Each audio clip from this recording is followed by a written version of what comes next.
6편과 7편 말씀입니다.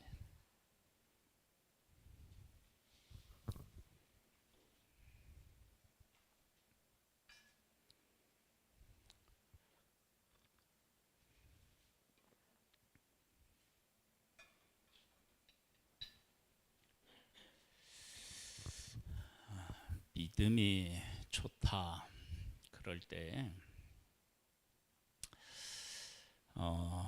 하나님의 뜻을 깨달아 알고 그 뜻을 이루어가는 것, 그것도 위대한 믿음이지만요, 믿음은 꼭 그렇게만 우리 가운데 나타나는 것만이 아닙니다.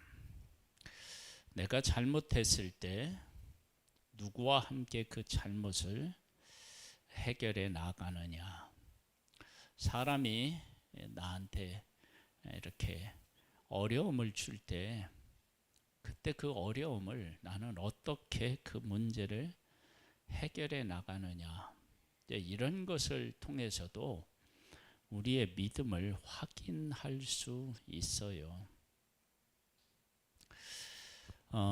다윗이 1편부터 72편까지를 다윗이 쓴 시 이렇게 나누거든요. 그래서 1권이 이제 다윗의 시로 구성이 되어 있는데, 한번 6편을 볼까요? 여호와여, 주의 분노로 나를 책망하지 마시오며 주의 진노로 나를 징계하지 마옵소서. 분노가 나오고요, 진노가 나와요. 내가 어떤 잘못을 했을 때 하나님께서 그 잘못에 대해서 어떻게 지금 생각하고 계시는지를 아는 것이 아주 중요합니다. 엘리 제사장은 흠니와 비느하스라고는 두 아들이 하나님 앞에 제사 드리는 제사까지도 멸시했다고요. 그래서 하나님은 엘리에게 속한 모든 사람을 어떻게 해요? 다 멸하실 계획을 세우고 있었어요. 그런데 엘리라고 하는 이 제사장은 그 일에 대한 심각성을 제대로 깨달아 알지 못하고 하나님 안에서 지금 이 문제를 어떻게 자녀들에게, 아들들에게 제사장으로서 바르게 해야 되는지 정확하게 가르치지 못합니다. 그래서 어떻게 되느냐, 한날에 아버지도 죽고 두 아들도 다 죽게 되는 일이 생기게 됩니다. 여러분, 우리가 믿음이 있으면 그 믿음은 어떻게 나타나느냐 그러면 이 일을 하나님이 어떻게 보고 계실까라고 하는 것에 대해서 느끼게 됩니다. 그러니까 가정에서도 남편이 얼마나 화날까, 아내가 얼마나 화날까, 자녀가 얼마나 화가 날까, 이것을 아는 것이 서로를 사랑하고 위하는 것이잖아요. 하나님 안에서 살아가는 것도 마찬가지예요. 분노하실 만큼 내가 잘못했다, 하나님이 진노하실 만큼 내가 이 잘못한 일이 크다, 그걸 아는 거예요. 그러면서 그걸 알면 2절이라고 하는 것이 자동적으로 따라와요. 2절이 뭐냐면 여호와여, 내가 수척하였사오니 내게 은혜를 베푸소서. 여호와여, 나의 뼈가 떨리우니 나를 고치소서. 하나님이 얼마나 그 일에 대해서 분노하시고 진노하시는지를 안다 그러면 내가 평안하게 살 수가 없어요. 왜? 하나님이 지금 분노하시고 진노하시는 내가 어떻게 평안할 수 있겠습니까? 안 되죠. 그래서 하나님의 이 진노하심, 분노하심을 아는 사람은 내 삶이 어떻게 되느냐, 죄로 인하여서 고통을 겪게 됩니다. 그러니까 인간이 하나님의 그 진노하심, 하나님의 분노하심을 깨달아 알지 못하는 사람은 죄가 얼마나 무서운지도 제대로 알지 사실은 못합니다. 나의 영혼도 떨리나이다. 여호와여 어느 때까지니이까. 여호와여 돌아와 나의 영혼을 건지시며 주의 사랑으로 나를 구원하소서. 사망 중에서는 주를 기억하는 일이 없사오니 스울에서 주께 감사할 자 누구리이까. 죄에 대해서 이렇게 고통스러워 하나님이 분노하시고 진노하시고 나는 그것으로 인하여 정말 힘든데 그렇게 힘든 것으로 이 죄가 흘러가면 안 돼요. 그럼 무엇을 우리는 생각해야 되느냐? 그러면 하나님의 은혜를 구하는 거예요. 은혜. 우리가 행한 대로 하나님이 다 우리를 갚으시면 우리 인간은 하나님 앞에 설 자가 아무도 없습니다. 그래서 죄에 대한 것들을 느끼고 하나님의 진노와 분노를 느끼지만 그러나 여전히 그 가운데서도 우리에게 은혜 베풀기를 원하시는, 긍휼히 여기시기를 여기시는 그 하나님 앞에 나아가서 은혜를 구하는 거예요. 여러분, 이것이 믿음 있는 사람이 나의 부족한 부분, 나의 잘못을 대하는 그런 자세예요. 그래서 잘못한 일을 하나님 관점으로 보고 하나님 안에서 이 문제를 해결하려고 하는 거예요. 그것이 곧 믿음이다고요. 믿음. 내가 탄식함으로 피곤하여 밤마다 눈물로 내 침상을 때우며 내 요를 적시나이다. 내 눈이 근심으로 말미암아 쇠하며 내 모든 대적으로 말미암아 어두워졌나이다. 악을 행하는 너희는 다 나를 떠나라. 여호와께서 내 울음소리를 들으셨도다. 보세요. 처음에는 분노하고 진노하시는 하나님, 그리고 내가 그것으로 인하여서 막 뼈가 떨린대요. 그런 일들을 보내요. 그런 시간들이 있어요. 그리고 나서 그 하나님 앞에 은혜를 구하는데 언제까지 구하느냐? 여기 보면 악을 행하는 너희는 다 나를 떠나라. 여호와께서 내 울음소리를 들으셨도다.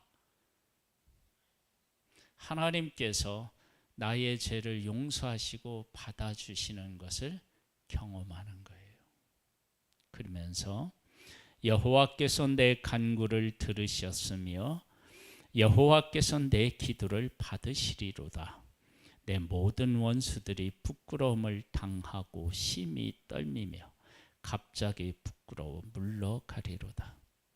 내가 잘못했지만 하나님이 나를 용서해 주시고 나를 품어 주시고 나를 사랑해 주시고 그러시니까 내 잘못했을 때 나를 공격하던 사람들이 하나님의 은혜와 긍휼로 그들이 부끄러움을 당한대요. 여러분, 하나님의 용서는요, 즉 내가 잘못했을 때 나를 공격하던 사람들까지도 다 다스려 주시는 거예요. 그러니까 내가 하나님으로부터 용서를 받았다 그러면 내 주변에서 나를 공격하는 사람까지도 하나님이 어떻게 해요? 다 다스려 주시는 은혜가 임해요. 하나님의 용서에는 그런 은혜가 있다고요.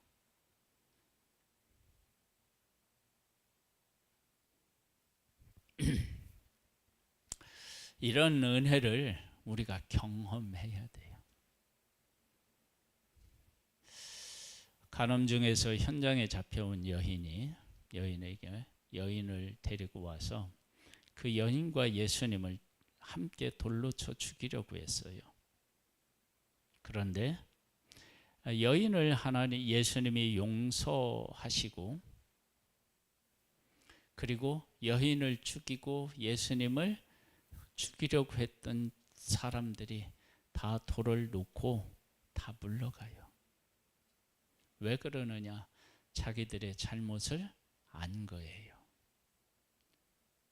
그러니까 하나님이 어느 사람을 용서하실 때 그 사람이 잘못을 깨달아 알고 하나님 앞에 진정으로 회개하면요, 나를 공격했던 사람을 어느 순간에 보면 그가 그의 잘못을 깨달아 아는 때가 오는 거예요. 욥이 고난을 겪을 때 친구들이 와서 다 공격하잖아요. 근데 욥이 제 가운데에 앉아서 회개합니다. 그렇게 하면서 하나님 앞에 용서를 구하고 하나님이 용서하고 욥을 다시 회복시키시니까 욥을 공격했던 사람들이 다 어떻게 해요? 돌아와서 욥과 화해하고요, 자기들의 잘못을 고백하고 그러는 모습을 보게 돼요. 그러니까 하나님의 용서에는 이런 은혜가 함께 옵니다. 한국 교회에 이런 일들이 이렇게 제대로 안 이루어진다라고 하는 것은요, 진정한 회개가 사라졌기 때문에 그렇습니다.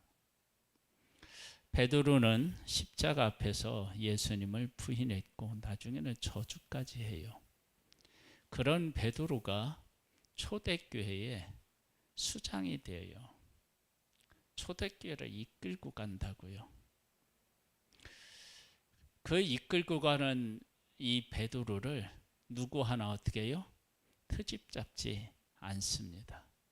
왜냐하면 자기들도 예수님의 십자가 앞에서 베드로와 다를 것이 없었다라고 하는 사실을 아는 거예요. 그 교회 내에는 죄에 대해서 바르게 깨달아 알고, 그리고 죄를 하나님 안에서 다루는 일들이 교회 안에서 일어나야 됩니다. 이게 없으면 그 교회는 살아있는 교회라고 말하기가 어렵습니다.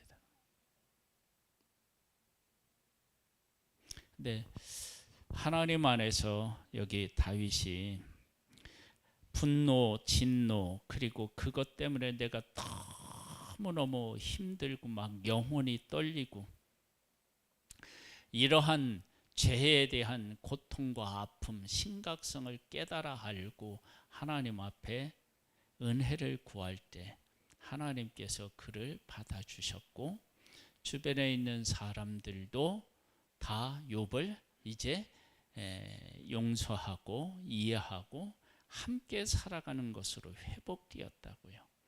그러니까 교회 안에 이러한 일들이 사실은 일어나야 돼요. 근데 이러한 일들이 왜 안 일어나느냐? 그러면 죄를 지은 사람이 철저한 회개가 제대로 안 일어나는 거예요.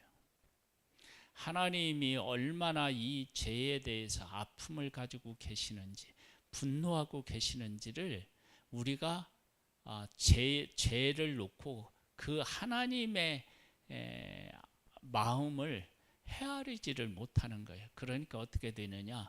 진정한 회개가 없는 거예요. 진정한 회개가 없으니까 주변에 있는 사람도 그를 받아주기가 어려워지는 거예요. 그래서 죄가 해결되지 않았는데 해결된 것처럼 그냥 이렇게 덮어두는, 그 문제를 해결하는 게 아니라 그냥 덮어두는 거예요. 덮어두는 거.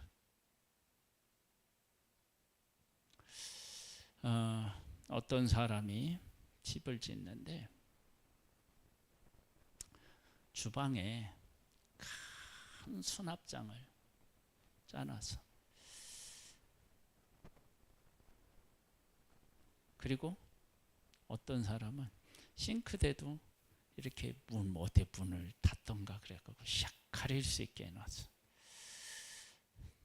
여러분, 누군가가 왔을 때 문을 딱 닫으면 깔끔해질 수는 있지만 아직도 설거지 안 한 게 그 안에 있다면 그건 깔끔한 게 아니죠. 그렇죠?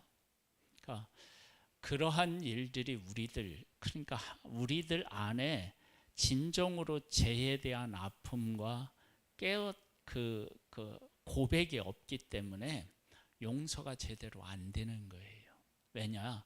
하나님이 그 사람을 용서하고 받아주시면 그 용서 안에 나만이 용서하는 게 아니라 그 집단 속에도 하나님이 역사하셔서 회복의 은혜가 같이 와야 돼요. 근데 그것이 안 되면 교회가 어떻게 되느냐? 나는 용서받았다고 얘기하는데 옆에 있는 사람은 손가락질하고 이런 일들이 계속 이어지는 거야. 그러면 이건 문제가 있어요. 문제가 있다고요. 누가복음 15장에 탕자 비유 나오잖아요. 둘째 아들이 가서 허랑방탕하고 돌아왔어요. 그때 이 둘째 아들이 가식적으로 돌아온 건가요? 진짜 자기의 잘못을 깨달아 알고 돌아온 건가요? 잘못을 알고 돌아왔잖아요. 그때 아버지가 받아줬어요. 근데 형은 못 받아줬어요.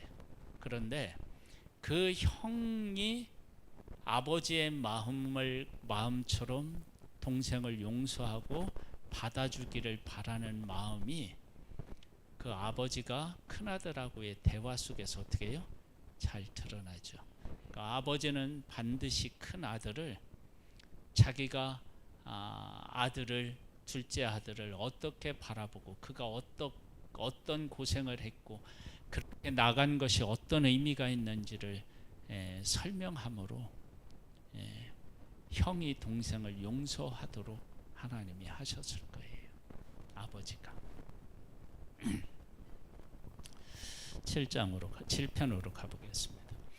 여호와 내 하나님이여 내가 주께 피하오니 나를 쫓아오는 모든 자들에게서 나를 구원하여 내소서. 건져낼 자가 없으면 그들이 사자같이 나를 찢고 뜯을까 하나이다. 내가 잘못해서 겪는 어려움도 있지만 사람들이 내 옆에 있는 사람이 잘못해서 어려움을 겪을 수도 있습니다. 그럴 때 이 문제도 하나님 앞에 가져가는 것입니다. 여러분 이 두 가지가 생각보다 어렵습니다. 두 번째는 왜 어렵느냐? 그러면 내가 의롭고 저 사람이 잘못한 것이 분명하면 어떻게 되느냐? 그러면 내 의로움을 가지고 저 사람을 공격하려고 하지 이 문제를 하나님 앞에 가지고 가서 하나님이 이 문제에 개입하셔서 해결해 주실 것을 기다리면서 기도하는 것, 그게 쉬운 게 아닙니다.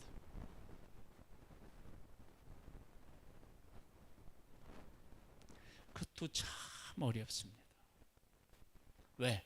내가 원수 갚고 싶지요. 그래서 하나님은 우리에게 뭘 말씀하시느냐면 내가 친히 원수를 갚겠다고 말씀하셔요. 네가 하지 말라는 거예요. 근데 우리는 내가 그렇게 하고 싶은 거예요. 여호와 내 하나님이여 내가 이런 일을 행하였거나 내 손에 죄악이 있거나 화친한 자를 악으로 갚았거나 내 대적에게서 까닭 없이 빼앗았거든 원수가 나의 영혼을 쫓아잡아 내 생명을 땅에 짓밟게 하고 내 영광을 먼지 속에 살게 하소서. 나는 잘못이 없어요. 그런데 공격을 받아요. 그럴 때 내가 직접 원수 갚는 것이 아니라 하나님 앞에 기도하고 하나님 앞에 맡기고 하나님이 이 문제를 해결해 주실 것을 기다리면서 하나님을 바라보면서 살아가는 거예요. 이거 믿음이에요. 여러분, 이것을 믿음으로 해결해 나가는 것도 정말 어렵습니다. 내가 갚아야죠. 여호와여, 진노로 일어나서 내 대적들의 노를 막으시며 나를 위하여 깨소서. 주께서 심판을 명령하셨나이다. 민족들의 모임이 주를 두르시고 그 위에 높은 자리에 돌아오소서. 여호와께서 만민에게 심판을 행하시오니 여호와여, 나의 의와 나의 성실함을 따라 나를 심판하소서. 악인의 악을 끊고 의인을 세우소서. 의로우신 하나님이 사람의 마음과 양심을 감찰하시나이다. 나의 방패는 마음이 정직한 자를 구원하시는 하나님께 있도다. 하나님은 의로우신 재판장이시며 매일 분노하시는 하나님이시로다. 내가 사람으로부터 공격을 받는데 악을 악으로 갚지 않고 하나님 앞에 맡겨요. 그러면 하나님이 방패가 되셔서 나를 보호하신대요. 이러한 대표적인 일은 누구와 누구 사이에 있었죠? 사울하고 다윗 사이에 있었죠. 사울이 계속 다윗을 죽이려고 하는데 원수를 원수로 갚지 않고 하나님의 손에 맡기고 도망다녀요. 그러면서 다윗이 고백한 게 뭐냐면 여호와는 나의 반석이시오 산성이시고, 그렇게 하면서 하나님이 자기를 보호해 주시는 것을 기도합니다.